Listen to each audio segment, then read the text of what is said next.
ดีตปัจจุบันอนาคตมันรวมอยู่ที่ปัจจุบันปัจจุบันที่เราอยู่กันนี้ก็คือผลของอดีต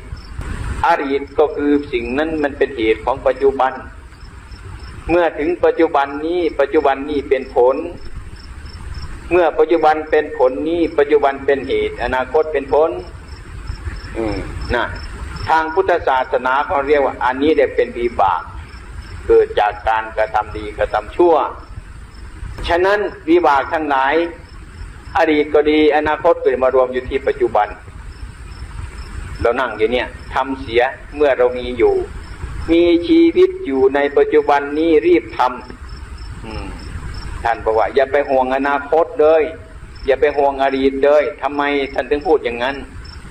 เพราะว่าที่เราอยู่เดี๋ยวนี้มันก็เป็นผลของอดีตอยู่แล้วที่เราอยู่เดี๋ยวนี้มันก็เป็นเหตุของอนาคตอยู่แล้ว